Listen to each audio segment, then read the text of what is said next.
Երկրորդ նախագահ Ռոբերտ Քոչարյանի Իսակովի պողոտայի այս առանձնատան շուկայական արժեքը փորձագետը գնահատել է 4 միլիարդ 31 միլիոն դրամ։ Այս գույքը դատախազությունը համարում է ապօրինի ու պահանջում բռնագանձել հօգուտ պետության։ Իրավասու մարմինը ընդհանուր առմամբ Քոչարյանից եւ նրան փոխկապակցված անձանցից պահանջում է 22 անշարժ գույք։ Դատախազ Համլետ Հարությունյանի խոսքով դրանց պարզված շուկայական արժեքը գերազանցում է 11 միլիարդ դրամը, ներառյալ առանձնատունը։ Դատախազությունը դատայից խնդրում է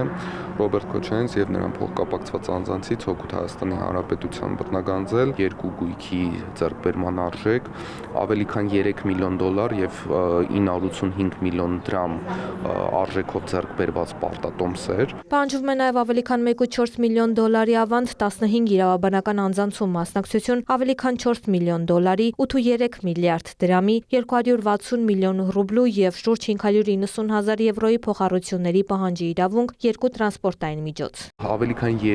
3.8 միլիարդ դրամին համարժեք գումարով ձեռք բերված գույքի ձեռքբերման արժեքը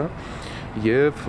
դրամական պահանջը գերազանցում է 20 միլիարդ դրամը։ Երկրորդ նախագահի եւ նրան փոխկապակցված անձանց ենթադրյալ ապօրինի գույքի գործով հայցը դատանում է 2023 թվականից, սակայն դեռ նախնական քննության փուլում է։ 2023-ից սկսած նիստը լրատվամիջոցներին թույլ չի տրվում տեսանկարահանել, դեմ են Քոչարյանի փաստաբանները։ Այս նիստին նրա փաստաբանները պետք է հայցային վաղեմություն կիրառելու միջնորդություն ներկայացնեին, սակայն Սահմանադրական դատարանի օրեր առաջ կայացրած որոշման պատճառով խնդրեցին նիստը հետաձգել։ Ասացին, որոշմամբ ոչ ստանդարտ իրավիճակում են հայտնվել։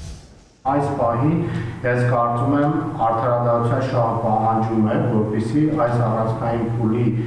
քննության համար անհրաժեշտ ժամանակ ապահովվի, այդ թվում Սահմանադրական դատարանի որոշումից միգուցե որոշակի իրավական փաստարկներ կամ Սահմանադրական